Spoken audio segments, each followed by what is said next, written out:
9 may жеңиш күнү Совет элинин эң ыйык, эң улуу майрамы.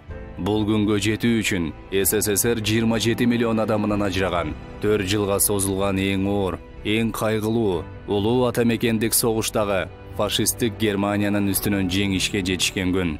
Германия менен СССРдин ортосундагы согуш 22 июнда башталып, 1945 жылдын 9 майында СССР жеңишке жеткен. Ал эми экинчи дүйнөлүк согуш 1939 жылдын 1 сентябрында тутанып, 1945 жылдын 2 сентябрында аяктаган. Иосиф Виссарионович Сталин 9 майды жеңиш күнү деп жарыялаган жарлыгын чыгарып, эртең менен саат 6:00 радиодон бүткүл Совет элине жарыяланган.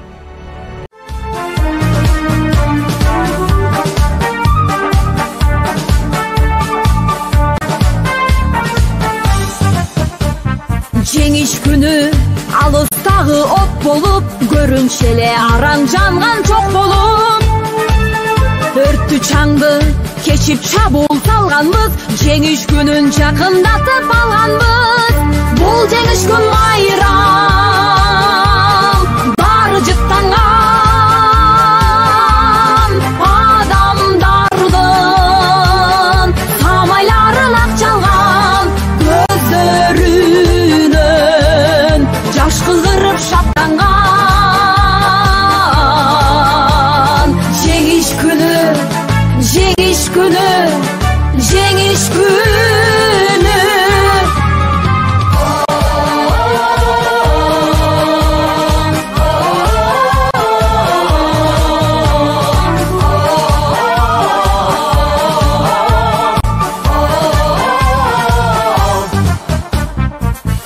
Күндүр мекени биз эч тынбай, мартен бешин тектеп турган көз жумбай.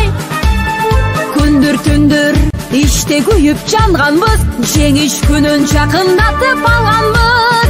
Бул жеңиш күн майрам, баары жыттанган адамдардын самайлары лакчалган, көздөрүнөн жаш кызырып шаттанган. Жеңиш күнү, жеңиш күнү, жеңиш күнү.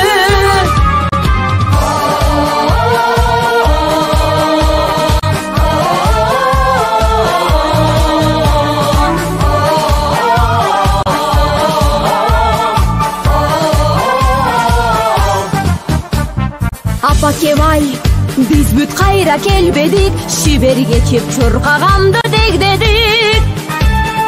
Европанын жармына жөө барганбыз, жеңиш күнүн жакындатып алганбыз.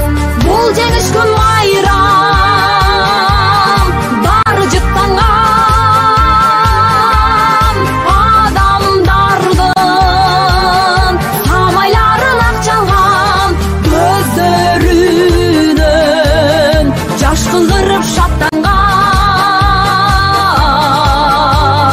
Жеңиш күнү, жеңиш күнү, жеңиш күнү. Бул жеңиш күн майрам, баары жыттанган. Эл үчүн канын төккөн баатырлардын эрдиги эч качан унутулбайт.